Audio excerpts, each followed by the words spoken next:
Est-ce que vous savez que dans le film Super Mario Bros, il y a des centaines d'erreurs et pourtant personne ne les voit? Regardez par exemple, dans cette scène où on voit Bowser qui attrape Mario, si on met pause, vous allez voir que Bowser n'a pas de dents au milieu. On peut dire que c'est bizarre, mais bon, ok. Mais maintenant, si on laisse avancer la scène, d'un coup, si on remet pause, on voit bien que toutes ses dents sont là. Comment c'est possible que ses dents aient disparu juste avant? Ça n'a aucun sens. Et dans le film, il y a des erreurs encore plus énormes. Parce que par exemple, quand on voit cette scène avec la princesse Peach, quand elle est en train de parler des Kong avec les Todd, si on met pause, regardez bien, on peut voir ces boucles d'oreilles bleues sur les côtés que tout le monde connaît. On le remarque directement. Et pourtant, si on laisse avancer la scène, d'un coup, ces boucles d'oreilles ont complètement disparu. Et si on peut dire qu'elle les a peut-être enlevées, ben en fait, pas du tout. Parce que si on remet play à la scène et qu'on remet pause maintenant, les boucles d'oreilles ont réapparu. Et il y a une erreur qui est encore plus folle, mais celle-ci, elle est très peu visible. Parce qu'en effet, quand on voit Mario qui shoot dans cette carapace verte, celle-ci finit littéralement par traverser des blocs. Regardez, si on zoome au fond et qu'on met au ralenti, la carapace traverse ces blocs. Regardez, on la voit bien passer à l'intérieur. Il y a un énorme bug d'animation. C'est assez fou. Et même si ce film a rapporté plusieurs milliards de dollars, il est pourtant rempli d'erreurs complètement absurdes. Que ce soit des personnages qui disparaissent en plein milieu d'une scène, un énorme mensonge caché dans le château de Peach, un gros problème avec la tenue de Mario et Luigi, et même la course de Mario Kart qui n'a absolument aucun sens. Et le pire, c'est que 99% des gens ne remarquent jamais ces erreurs. Dans cette vidéo, on va découvrir ensemble les pires erreurs dans Super Mario Bros, le film. Juste avant de commencer, vous le savez sûrement, mais il existe des parcs d'attractions sur l'univers de Mario qui ont l'air juste incroyables. D'ailleurs, j'ai trop hâte parce que je vais bientôt pouvoir y aller et vous le partager. En attendant, cette sensation de plonger dans des univers incroyables, on la connaît déjà tous grâce à des parcs comme Disneyland Paris, mais au-delà de toutes les attractions, tous les spectacles et tous les personnages, c'est surtout des énormes journées dans les parcs, des heures de marche, des longues files d'attente. Et ce qui m'a sauvé plus d'une fois mes journées sur le parc, c'est évidemment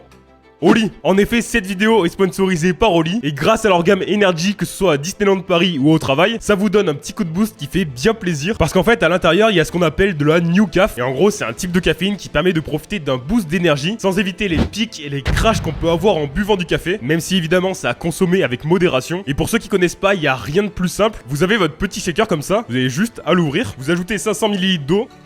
Après vous avez juste à faire votre choix, que ce soit dans les petits sachets ici ou alors une dose de ces pots. Perso, mon préféré c'est de la gamme Iced Tea, c'est le framboise vanille hibiscus. Il est vraiment incroyable. Et là vous avez juste à ouvrir votre petit sachet, le verser à l'intérieur du shaker, comme ça. Vous refermez le shaker, on shake un petit peu.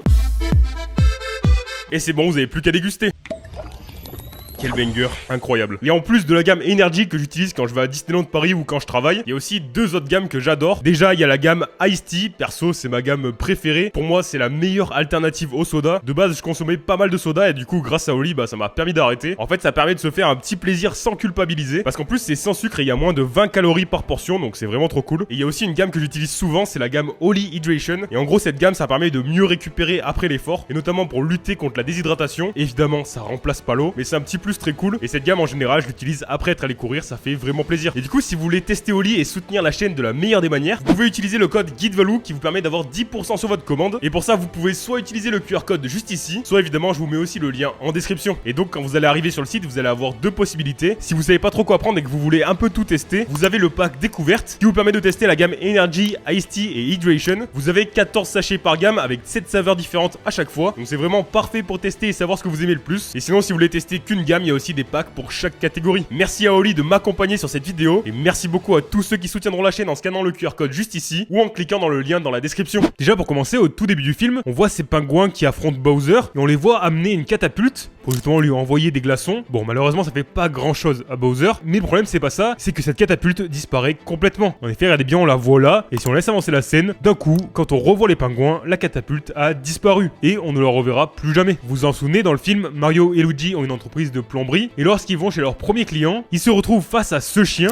qui s'appelle Francis, et quand il a un os dans la bouche, regardez bien ses dents, il a des dents de chien plutôt normales avec deux canines assez pointues. Pourtant si on avance un peu plus loin dans la scène, lorsque le chien attaque Mario et Luigi, si on met pause, regardez bien ses dents, elles n'ont plus rien à voir. Là toutes ses dents sont ultra pointues et acérées, c'est vraiment flippant, c'est une erreur qui est assez peu visible et en même temps c'est super bizarre. D'ailleurs toujours chez leurs clients, il y a plein de choses qui n'ont aucun sens. Ce qu'on fait, regardez bien dans cette scène où justement Mario et Luigi font face à ce chien, si on met pause, on voit derrière eux une fenêtre avec deux portes, une fenêtre assez classique. Le problème c'est que cette fenêtre normalement elle est pas du tout comme ça, parce qu'en effet au début de la scène, quand on arrive chez les clients, on voit bien que cette fenêtre tout en haut est une fenêtre unique, qui a qu'une seule porte et qu'elle n'a rien à voir. Et donc là, il y a une sorte d'erreur un peu bizarre où la fenêtre se transforme. Bon, là, je suis d'accord, il y en a certains qui vont me dire, ouais, c'est vraiment peu visible comme erreur. Il y en a une beaucoup plus évidente, toujours avec les fenêtres. Regardez le point de vue de Mario et Luigi qui tiennent le chien. Les fenêtres sont comme ça. Et quand on a une vue cette fois depuis l'intérieur, les fenêtres paraissent beaucoup plus grandes. Regardez la différence, elle est flagrante. Quand on met les deux images à côté, on voit bien qu'il y a un gros problème et que les fenêtres sont beaucoup trop grandes dans la deuxième scène. Et il y a un autre problème, et alors là, pour le coup, il n'y a aucune explication. On peut pas parler de perspective ou je ne sais quoi. C'est que quand Mario et Luigi arrivent devant cette maison, on voit bien que cette grande baie vitrée est divisée en 6 parties. Et pourtant, quand Mario et Luigi tiennent le chien, cette fois, les vitres ne sont divisées plus qu'en 3 parties. Mais bon, on va continuer d'avancer dans le film un peu plus loin. Vous vous en souvenez sûrement, mais Mario et Luigi rentrent un peu bredouilles de cette mission chez leurs clients. Forcément, ça s'est pas du tout bien passé. Et quand ils sont chez eux, on entend leur oncle qui leur dit ça. Si, bah qu'est-ce que c'est que cette tenue? Il leur demande donc c'est quoi ces tenues, mais ça n'a aucun sens. Et oui, un peu plus tard dans le film, on a un souvenir de Luigi où on voit bébé Mario et bébé Luigi, et dans cette scène, ils portent déjà ces tenues, avec cette salopette bleue et leur tenue verte et rouge. Alors comment leur oncle peut trouver leur tenue bizarre, sachant qu'il la porte depuis tout petit? Donc vraiment, le fait qu'ils disent ça n'a aucun sens. Au final, Mario se console en jouant à la console, et il joue notamment à la NES,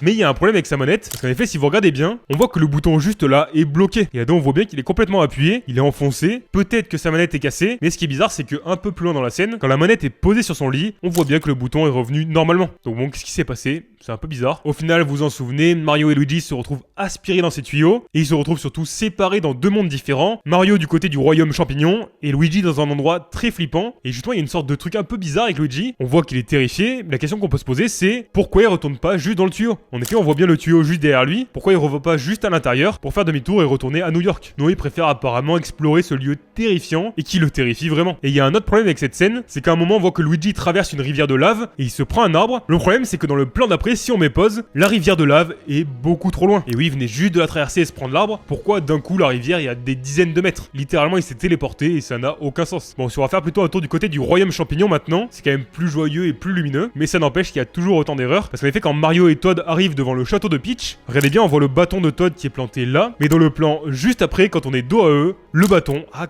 complètement disparu. Regardez, normalement il devrait être juste là, mais non, il n'y a plus rien. Autre petite erreur qui en est peut-être pas vraiment une, vous me direz votre avis en commentaire, c'est qu'à un moment on voit Mario qui prend ce tuyau transparent. Le problème c'est qu'il ressort d'un tuyau rouge. Regardez, on le voit sortir d'un tuyau rouge, et on voit bien que normalement les tuyaux gardent leur même couleur. Alors pourquoi il est pas resté transparent? C'était sûrement pour une question scénaristique, pour qu'on le voit à l'intérieur du tuyau, avec tout l'environnement autour. Mais du coup, pourquoi ils ont pas gardé le côté transparent au bout? Peut-être qu'ils ont eu l'idée qu'après, difficile de le savoir. Bon, ça y est, on arrive enfin face au château de Peach, et justement, quand on voit Mario et Toad devant, regardez bien les personnages, on les voit quasiment arriver au niveau de la porte, et on se dit bien qu'à ce niveau-là, ils ne peuvent plus voir l'affiche qu'il y a en haut juste là. Pourtant, si on remet play, d'un coup, on voit Mario qui regarde justement l'affiche de Peach. Et pourtant, si on revient en arrière, on voit bien que là où il est placé, à aucun moment il peut le voir, et pourtant il finit par le regarder. Dans le château de Peach, on voit ce plan qui représente les différents royaumes, mais si je vous disais que ce plan n'a aucun sens. Si je vous mets le voyage de Peach, Mario et Toad juste à côté, donc pour se rendre vers le royaume de Bowser, de base ils partent du royaume champignon, juste là, ensuite ils traversent le désert, bon jusque là normal, et après ils passent par le monde des Yoshi, qui se trouve là, ce qui n'a aucun sens, puisque leur but c'est d'aller là-bas. Donc ils devraient directement passer par le royaume des Kong, mais non, ils font un petit détour chez les Yoshi, parce qu'apparemment ils ont le temps de visiter, ça va, Luigi peut attendre un peu, il est pas à 5 minutes près, parce qu'en tout cas ils font un énorme détour pour finalement arriver au royaume de Bowser. Juste après ça, Peach montre le terrain d'entraînement à Mario, pour justement pouvoir s'améliorer, sauf que Mario lui il veut réussir à tout prix, du coup il s'y met pendant longtemps, et c'est pour ça que Peach finit par s'endormir devant son entraînement, on la voit elle est couchée là par terre, et pourtant, juste un peu avant, si on met pause maintenant, regardez bien, on voit que Peach est bien debout au fond, et pas du tout couché comme on l'a vu juste avant.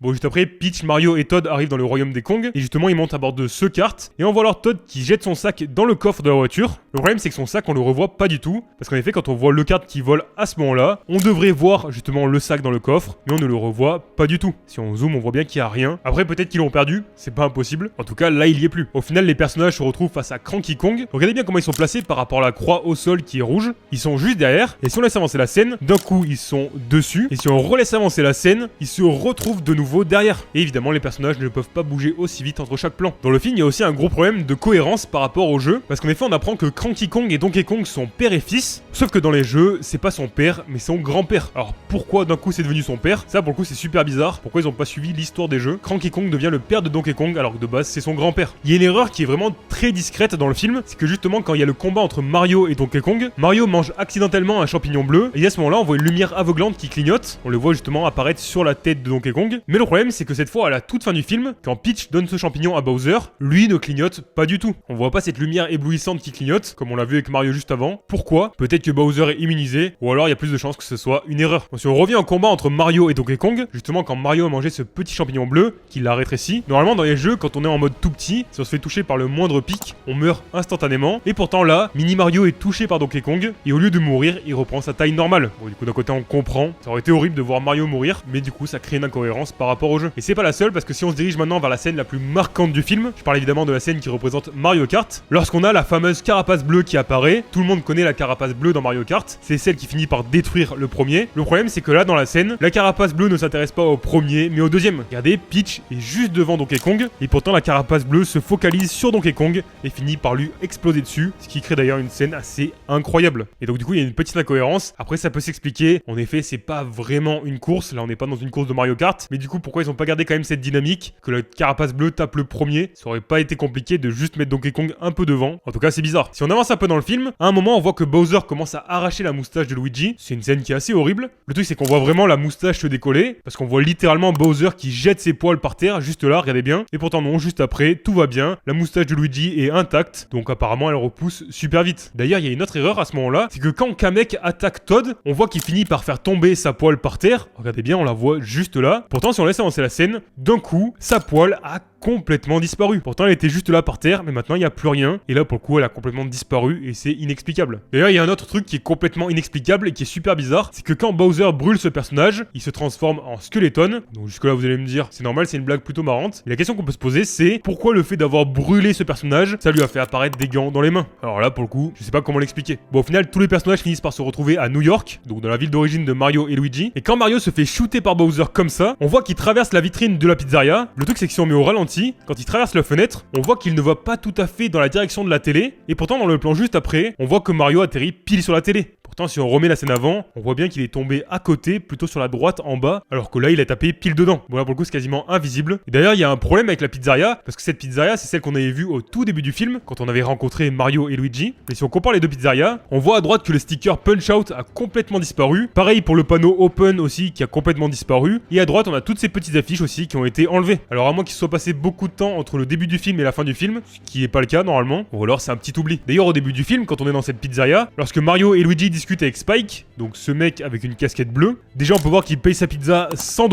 Regardez bien son billet, c'est un billet de 100. Donc 100 $ la pizza, elle doit être exceptionnelle. Quoique pas tant que ça, parce que justement, autre truc un peu bizarre, c'est qu'il a payé 100 $ une pizza qu'il n'a pas mangée. Et oui, sa pizza elle est complète. Donc pourquoi payer 100 $ une pizza qu'on ne mange même pas? Difficile à expliquer. D'ailleurs, dans cette scène, il y a Luigi qui sort un téléphone de nulle part. Parce qu'en effet, regardez bien maintenant, on voit qu'il sort son téléphone et on se dit qu'il la sort sûrement de sa poche avant. Parce qu'en effet, dans sa salopette, il y a une poche à l'avant. Mais en fait, pas du tout. Parce que si on remonte un peu avant dans la scène, on voit bien que dans sa poche avant de sa salopette, il n'y a rien du tout. Regardez, s'il avait un téléphone là, on le verrait directement. Donc il sort son téléphone de nulle part. D'ailleurs, il y a un autre problème avec le téléphone de Luigi, c'est que vous en souvenez sûrement, mais il reçoit l'appel d'un client. Et l'appel se passe très très vite, mais il y a un gros problème, c'est qu'à aucun moment, il ne demande son adresse. Alors comment ils peuvent s'y rendre sans savoir où c'est? Regardez, si on écoute un peu la discussion. Super Mario Bros, j'écoute. Un robinet qui fuit, parfait.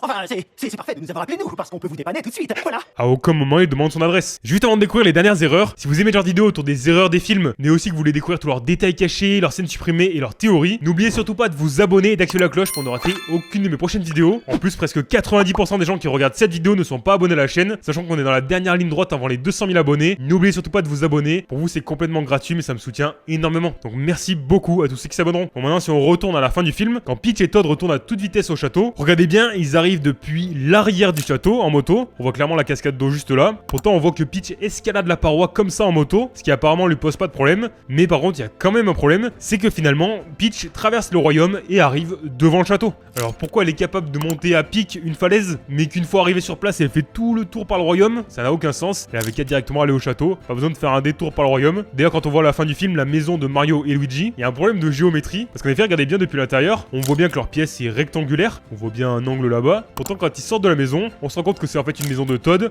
qui est complètement ronde. Donc comment ils ont pu mettre une pièce rectangulaire dans un rond? C'est impossible que ça rentre, la pièce était beaucoup plus grande que prévu. Et il y a un autre problème cette fois avec la porte, c'est que si vous regardez bien la porte depuis l'intérieur, on voit que c'est une porte rectangulaire. Et pourtant, quand ils sont à l'extérieur, on voit bien que la porte est ronde. Et clairement, sur cette image, on devrait la voir ronde. Et pourtant, pas du tout. N'oubliez pas, vous avez 10% de réduction sur le site Oli avec le code GuideValou. Comme ça, vous allez pouvoir tester toutes les gammes de chez Oli et surtout soutenir la chaîne de la meilleure des manières. Donc vraiment, merci beaucoup à tous ceux qui scanneront le QR code juste ici ou qui cliqueront dans le lien dans la description. Et encore une fois, merci à Oli d'avoir sponsorisé cette vidéo. Et si vous voulez plus de vidéos sur Super Mario Bros le film, je vous conseille d'aller voir ma vidéo où on découvre ensemble tous les détails cachés du film. Il y en a littéralement de partout dans le film, c'est juste incroyable. Encore une fois, n'oubliez pas de vous abonner et d'activer la cloche pour ne rater aucune de mes prochaines vidéos. N'hésitez pas non plus à laisser un petit pouce bleu, un commentaire, un partage et un boost, ça soutient énormément la chaîne. Et moi, comme d'habitude, je vous dis à la semaine prochaine pour une nouvelle vidéo. C'était GuideValou, ciao!